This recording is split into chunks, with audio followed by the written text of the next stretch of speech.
فلا هادي له ونشهد أن لا إله إلا الله وحده لا شريك له ونشهد أن سيدنا ونبينا ومولانا محمدا عبده ورسوله الذي أرسله الله تعالى بالحق بشيرا ونذيرا وداعيا إلى الله بإذنه وسراجا وقمرا منيرا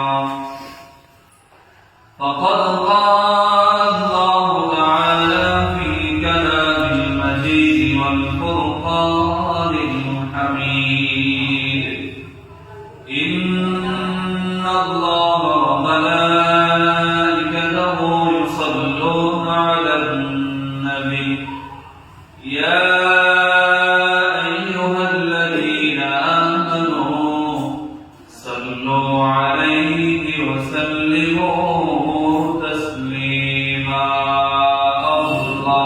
اللهم صل على سيدنا مولانا محمد وعلى آل سيدنا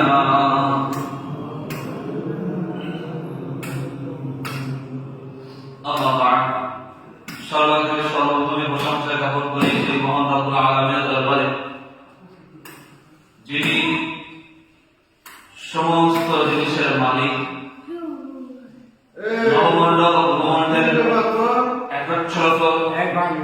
একচ্ছত্র মালিক মহান রব্বুল আলামিনের দরবারে আমরা সকলেই কৃতজ্ঞতা স্বীকার করে বলি আলহামদুলিল্লাহ। দরুদ ও সালাম প্রেরণ করি বিশ্বনবী সাইয়্যিদুল মুরসালিন রাহমাতুল লিল আলামিনের রওজা মুবারকে, যিনি দুনিয়ায় না আসিলে এই দুনিয়ায় কোনো কিছু সৃষ্টি হতো না। সেই মহামানবের প্রতি সকলের ভক্তি ভরে মহব্বতের স্বরে বলি সাল্লাল্লাহু আলাইহি ওয়াসাল্লাম। সম্মানিত শহীদ, আজ সফর মাসের শেষ জুমা তথা আগামী সোমবার পবিত্র মানুষের পবিত্র মাস জন্ম দিবস রবিউল আউয়াল। আগামী সোমবার পয়লা রবিউল আউয়াল। আল্লাহ রাব্বুল আলামিন আমাদের এই সফর মাসের সম্পূর্ণ বরকত এবং মাগফিরাত ও ফজিলত সহ সকল জুমার বরকত আমাদের নসিব করেন। সবাই বলেন আমিন। জোরে বলেন না আমিন। আল্লাহ রাব্বুল আলামিনের কোরআন কারীম থেকে সংক্ষিপ্ত স্বরে ছোট্ট একটা মূল বিষয়কে লক্ষ্য করে কয়েকটা কথা আলোচনা করার আজকে জুমার দিনে ইচ্ছা করছি। বাদ বাকি আল্লাহ রাব্বুল আলামিনের মোবারক। বিষয়টা হলো আল্লাহ রাসূলের হাদিসের এক টুকরা ছোট্ট বাক্য, আল কুফরু মিল্লাতুন ওয়াহিদা। আল কুফরু মিল্লাতুন ওয়াহিদা মানে হলো কুফর সব এক জায়গায়। কুফর যত আছে, কাফির যত আছে, সমস্ত সবাই একসাথে, কেউ ভিন্ন জাতি না। ভালো করে বোঝেন ভাই, যারা আল্লাহকে মানে না, অস্বীকার করে, যারা আল্লাহকে নাফরমান এবং তার সমস্ত প্রকারের শত্রুতা করে, এক কথায় বেধর্মী বেঈমান মানুষ যারা, বেধর্মী জাতি যারা, তারা সবাই এক। ছোট্ট এই হাদিসের টুকরার উপরে আজকে বক্তব্য ইনশাআল্লাহ আমি কি করব। আসেন, কথাটা বোঝার জন্য অনেক কিছু কথা আপনাদেরকে বুঝতে হবে। আজকে বর্তমান পরিস্থিতি অনুযায়ী যে কথাগুলো আমি আপনাদের কাছে বলবো, আশা করি আল্লাহ রাব্বুল আলামিন চাইলে আপনাদের সকলের বুঝে এসে যাবে ব্যাপারটা কি। কোরআনের একটা আয়াত আমি আপনাদের কাছে পেশ করি। আল্লাহ রাব্বুল আলামিন সেখানে বলেছেন, হে রাসূল, আপনি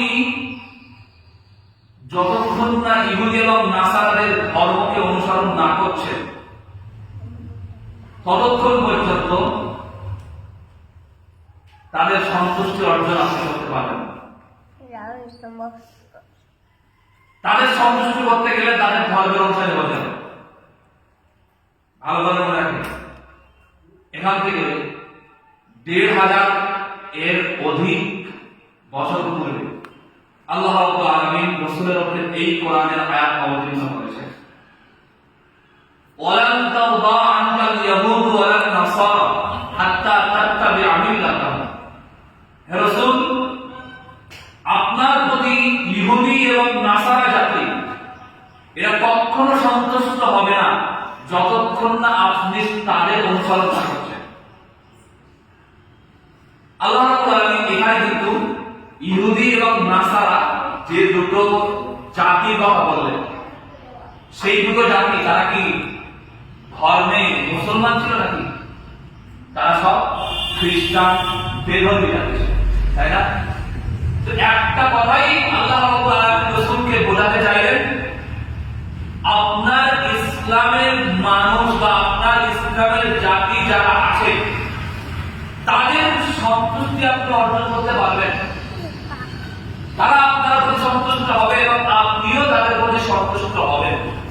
কিন্তু ইসলাম ব্যতীত অন্য ধর্মের মানুষ তারা কখনো আপনার প্রতি সন্তুষ্ট হবে না যতক্ষণ না আপনি তাদের দামে তাদের ভালোবাসা অর্জন করার জন্য তাদের পিছনে লেগে না থাকবেন, তাদের অনুসারে যতক্ষণ না করবেন, তাদের ধর্মকে যতক্ষণ ভালো না করবেন, তাদের ধর্ম অবলম্বনকে যতক্ষণ সাপোর্ট না করবেন, ততক্ষণ পর্যন্ত আপনি তাদের প্রতি সন্তুষ্ট অর্জন করতে পারবেন। বর্তমান পরিস্থিতি এই জায়গাটায়। আজকে অনেক কথা বলার শোনার মতন মন মানসিকতা থাকলে আমি অনেকটা কথা বলি। বর্তমান ভারতের বাস্তবতা শোনেন, আজকে ভারতবর্ষের সেম একই রকম পরিস্থিতি। রাজনৈতিক দলগুলো নিজেদের মধ্যে লড়াই করে, কিন্তু মুসলমানদের ঈমান, হিজাব, পর্দা, কোরআন সুন্নাহর শিক্ষা, কুরবানির মতো ইবাদতের বিরুদ্ধে এলে সবাই এক হয়ে যায়। কথা ঠিক না? কোরআনের বিরুদ্ধে আপনি বৌদ্ধ ধর্ম, হিন্দু ধর্ম, খ্রিস্টান ধর্ম, ইহুদি ধর্ম, পৃথিবীর ইসলাম ছাড়া আর যত ধর্ম আছে কোরআনের বিপক্ষে তারা সবাই এক। কোরআনের পক্ষে তারা কোনোদিন সমর্থন জানায় না, ইসলামের পক্ষে তারা কোনোদিন সমর্থন জানায় না। এরপরে মুসলমানদের পর্দার ক্ষেত্রে তারা কোনোদিন সমর্থন জানায় না। এরপরে কোরআন হাদিসের শিক্ষা, মাদ্রাসার পড়া, এই শিক্ষাকে তারা সাপোর্ট করে না। কুরবানির মতো ইবাদতকে বর্তমান ভারতবর্ষের জমিনে অনেক অনেক রাজ্যে তাদেরকে স্বাধীনভাবে আল্লাহর ইবাদত কুরবানি করতে দেন। এর বিপক্ষে সমস্ত জাতি বলতে যত ধর্ম রয়েছে ইসলামের বিপক্ষে সব জাতি সবাই এক হয়ে যায়। আমার ভাইরা, রাসূলের হাদিসটা মিথ্যা না। আল্লাহ রাসূল সাবধান করেছেন এখান থেকে ১৫০০ বছর আগে, হে মুসলিম জাতি, আমি তোমাদেরকে জানিয়ে দিলাম তোমরা কোনদিন কোন কাফিরকে ভক্তি হিসেবে মনে করো না। আল্লাহর কোরআনের ভিতরে আল্লাহ রাব্বুল আলামিন এটা সাবধান করেছেন, তোমরা যারা শয়তানের পদাঙ্ক অনুসরণ করে চলে, যারা কাফির, যারা মুশরিক, তাদের সাথে বন্ধুত্ব তোমরা করো না। এটা কার বার্তা? আল্লাহর বার্তা, রাসূলের বার্তা, একই রকম। আর আজকে বর্তমান আমাদের দেশের অবস্থাও ঠিক তেমনই। তাদেরকে অনুসরণ করে আমরা চলে যাচ্ছি, যার কারণে তারা আমাদের সমস্ত ইসলামিক শিয়ারগুলো ইসলামিক নিদর্শনাবলীগুলোর উপরে হামলা চালিয়ে যাচ্ছে।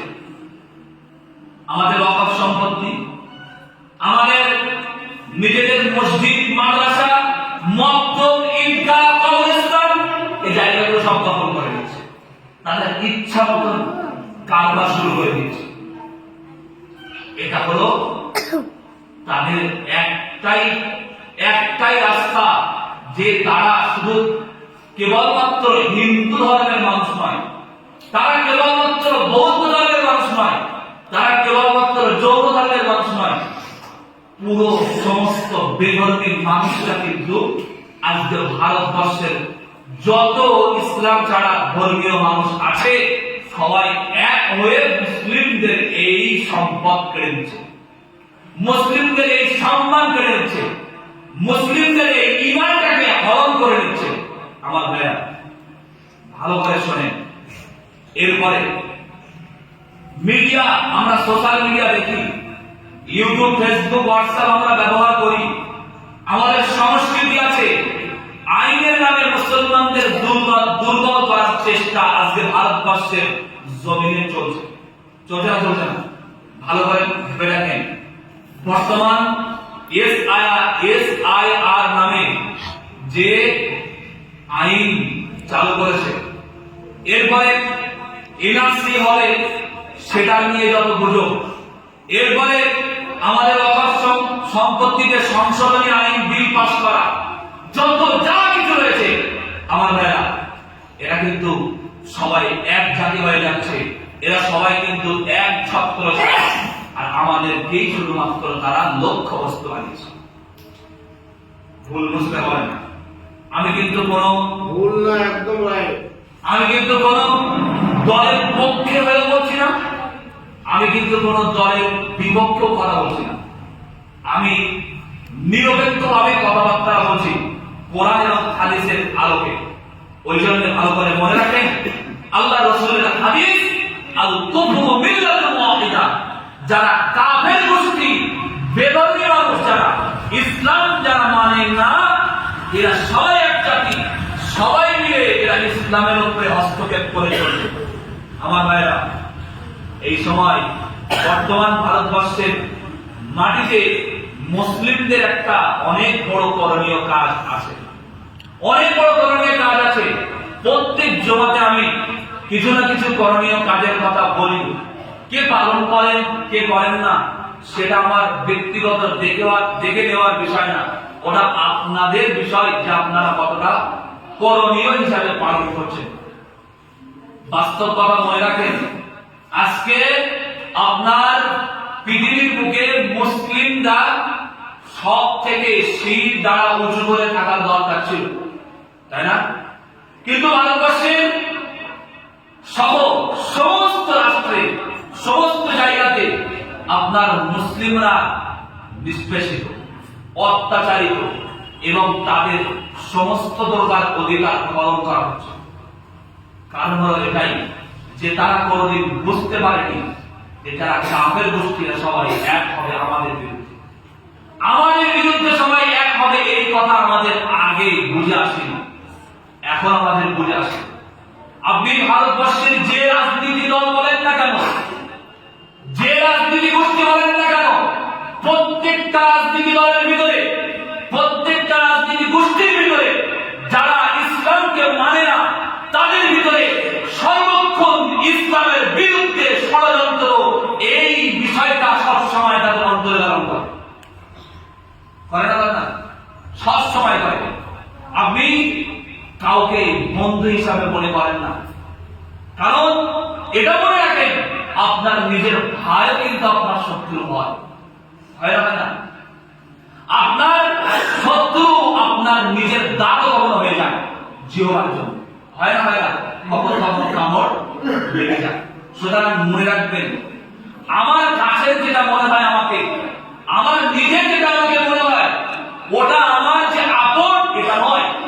মনে রাখতে হবে, যে মানুষের ভিতরে ইসলাম আছে, যে মানুষ মুসলিম, যার ভিতরে ইসলামের শিক্ষা রয়েছে, যার ভিতরে ইসলামের নেতৃত্ব দেওয়ার কোন অধিকার বা কোন ক্ষমতা রয়েছে আমরা তাকে নেতা হিসাবে মানি।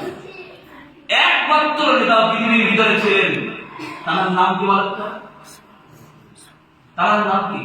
পৃথিবীর ভিতরে একমাত্র নেতা ছিলেন হযরত মুহাম্মদ সাল্লাল্লাহু আলাইহি ওয়াসাল্লাম, যার চরিত্রের ব্যাপারে কোন প্রকারের কোন কেউ ত্রুটি দেখাতে আজ পর্যন্ত কিয়ামত পর্যন্ত কেউ পারবে পারবে না। ওই রকম নেতা তো আবার হওয়ার দরকার ছিল। ওমরের মতো আমার নেতা হওয়ার দরকার ছিল, ওসমানের মতো অত বড় নেতা হওয়ার দরকার ছিল, খালিদের মতো অত বড় বীর হওয়ার প্রয়োজন ছিল। কিন্তু ভারতবর্ষের জমিনে এইরকম ভাবে যাদের ভিতরে আপনারা ইসলামের ছোঁয়া দেখতে পাবেন, তাদেরকে অনুসরণ করুন। ইনশাআল্লাহ আল্লাহ চাইলে এর সঠিক সলিউশন বার হবে, আল্লাহ চাইলে সঠিক হেদায়েতের পথ বার করে দেবে।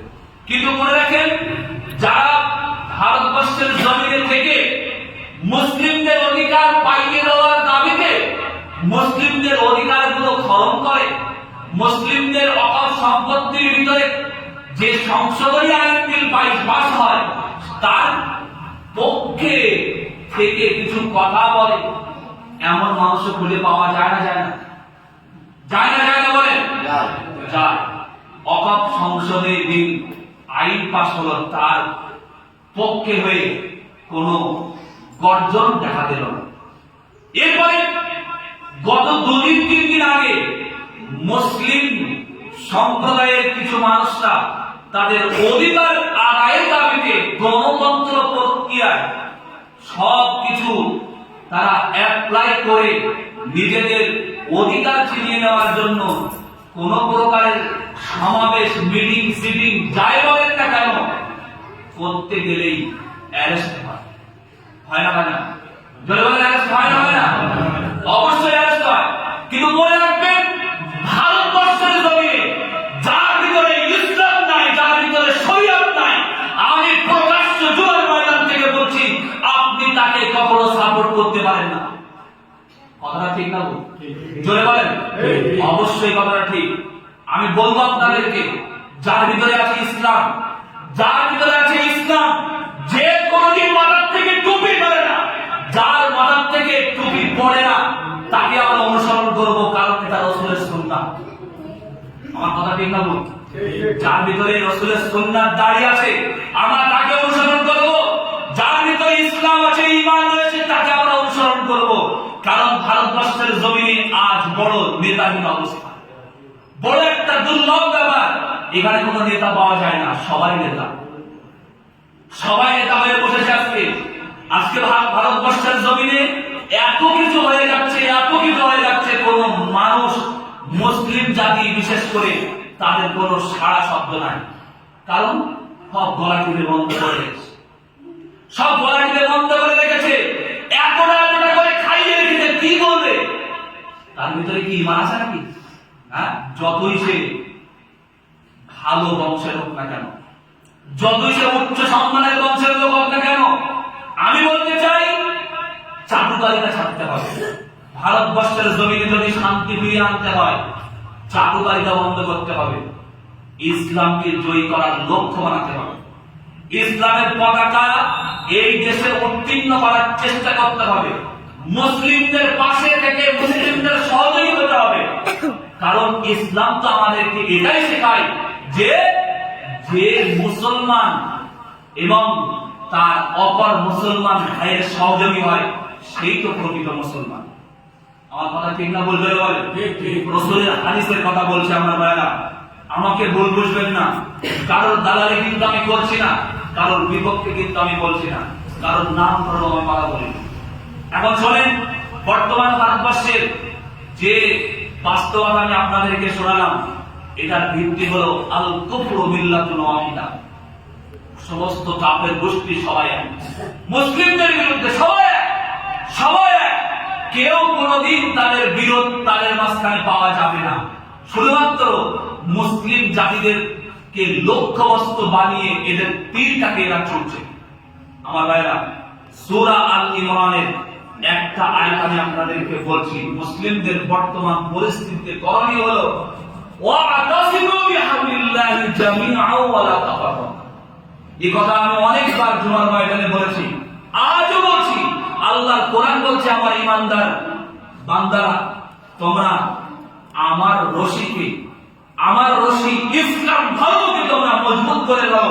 ওয়ালা তাতাফাররাকু, তোমরা একে অপরের মাঝখানে বিরোধ সৃষ্টি করো না, আলাদা হয়ে যাও। তোমরা আমার ইসলামের দলভুক্ত হও, ইসলামের সুশীতল ছায়ায় এসো। তোমাদের আকীদা, তোমাদের বিশ্বাস আমি আল্লাহ এক, আমার শেষ নবী মুহাম্মদ রাসূলুল্লাহ, এই আকীদার উপরে ভিত্তি করে, এই বিশ্বাসের উপরে ভিত্তি করে তোমরা থাকো, তোমরা সবাই এক। এবং তোমাদের ভিতরে যা কিছু সামান্য একটু অর্ধেক শাখা প্রশাখায় গিয়ে কারোর মতনৈক্য হয়, ও ব্যাপারে তোমরা ঝগড়াঝাটি করো। আমার কথা বুঝতে পেরেছেন? আমার কথা বুঝতে পেরেছেন? দ্বিতীয় নম্বর কথা হলো, এখন ভারতবর্ষের মুসলিমদের দায়িত্ব হলো ঈমান শক্ত করা। কি শক্ত করা বলেন? ঈমানটাকে শক্ত করা, সন্তানদের কোরআন হাদিসের শিক্ষা দেওয়া, যেন তারা একবারও কুফরের ফাঁদে না পড়ে। এটাই হলো মূল কথা। তৃতীয় নম্বর কথা, আমাদেরকে তওবা করে আল্লাহর রাস্তায় ফিরে আসতে হবে। যদি কখনো ভুলে বা চাপে কোনো কুফরি কাজ হয়ে যায়, সাথে সাথে তওবা করতে হবে। চতুর্থ নম্বর একটা বিষয়, আমাকে সাহসী হতে হবে। আমাকে সাহসী হতে হবে, কারণ বিড়ালের মতন 100 বছর বাঁচার থেকে বাঘের মতন, সিংহের মতন 1 ঘন্টা বাঁচা অনেক উত্তম। আপনারা বুঝতে পেরেছেন? গর্জনটা এমন হওয়া দরকার। সাহসী আপনাদেরকে হতেই হবে। মুসলিম পরিচয় লুকিয়ে নয়, বরং গর্বের সাথে বলতে হবে, আমি মুসলিম, আমি ইসলাম পালন করব, আমি ভারতবর্ষের নাগরিক হিসাবে আমার ইসলামের সমস্ত অধিকার আছে, গণতন্ত্রের অধিকার রয়েছে, আমার ধর্ম পালন করার আমার সম্পূর্ণ অধিকার রয়েছে। কারণ ভারতবর্ষের যে সংবিধান, সংবিধানের আইন অনুযায়ী আমি মুসলিম, আমার মুসলিমের অধিকার গণতন্ত্র প্রক্রিয়ায় সংবিধানের আইন অনুযায়ী আমাকে দিয়েছে। দেয়নি? দেয়নি বলেন? অবশ্যই দিয়েছে। আমি কেন পালন করতে পারবো না? ইউপি, বিহার, উড়িষ্যা, মহারাষ্ট্র, যেখানে আপনি দেখবেন সে জায়গায় গিয়ে বাঙালিদেরকে ধরে ধরে পিটিয়ে পিটিয়ে মারছে, তাই না? মারছে তো নাকি? তাদেরকে মেরে বাংলায় পাঠানো হচ্ছে, আর কথা বলে এই তোমরা কেন বাংলায় কথা বলছো, চলো বাংলা, চলে যাও বাংলায়। এই হলো তাদের এই হলো বিচার। কিন্তু তারা জানে না কোনদিন যে তাদের যে ঘর বাড়ি, তাদের যে বালাখানা, তাদের যে অর্থ সম্পদ, উড়িষ্যা বলেন, বিহার বলেন, ইউপি বলেন, যত আর্থিক সম্পদে যারা বাড়তি হয়েছে, ধনী হয়েছে, এই বাঙালির সম্পদে, বাঙালি মানুষের খেটে খেটে খেটে কষ্ট করে এই অর্থ উপার্জন তারা করেছে। আমার কথা বুঝতে পারেননি? তারা এই শ্রমিক হিসাবে কাজ না করলে তারা অর্থ উপার্জন করতে পারতো? তারা এই নিজের দেশ, নিজের মাতৃভূমি বাংলা ছেড়ে, নিজের সন্তানাদি, বউ, স্ত্রী সব কিছু ছেড়ে বিদেশে গিয়ে থাকে, একটু রোজগার করে ইনকাম করে বাড়িতে পাঠায়। তাই তো নাকি? এটা পেটের দায়ে ওরা চায়। আর কাদের কাজ করে? কাজ করে কি গরিবদের? গরিবদের কাজ করে নাকি? কাজ করে যারা ধনী, যারা ব্যবসায়ী, তাদের ফ্যাক্টরিতে কাজ করে, তাদের কর্মশালায় কাজ করে, এবং কাজ করে তো তাদের উন্নতি করে। আসলে ব্যাপারটা সেটা নয়। বলে একটা কথায় এরকম, নিজের পায়ে নিজে পূরণ পায়, নিজের পায়ে নিজে পূরণ আনলো। দেখবেন আপনি এটা একেবারে লিখে রাখুন, বর্তমানে যা ঘটছে, বাঙালি মানুষদেরকে যে ফিরিয়ে দিচ্ছে, মেরে মেরে ফিরিয়ে দিচ্ছে, একদিন এইরকম হবে, এই বাংলার জমি, এই পশ্চিম বাংলার ভিতরে যত বাঙালি রয়েছে তাদের টাকা এত বেশি হবে, সম্পদ এত বেশি হবে, ওই ভিক্ষুকের নাই বিহার থেকে ভিক্ষা করতে আসবে। আমার কথা ঠিক না বল? জোরে বলেন ঠিক না বল? কারণ এখানে বাঙালিরা যখন নিজেদের শ্রম, নিজেদের আরো বুদ্ধি খাটিয়ে যখন নিজেরা ব্যবসা বাণিজ্য করবে, তখন ওরা এসে হাত পাতবে, ওরা এসে হাত পাতবে। আগে তো ছিল কি, তাদের কাছে গিয়ে কাজ করত শ্রমিক হিসাবে।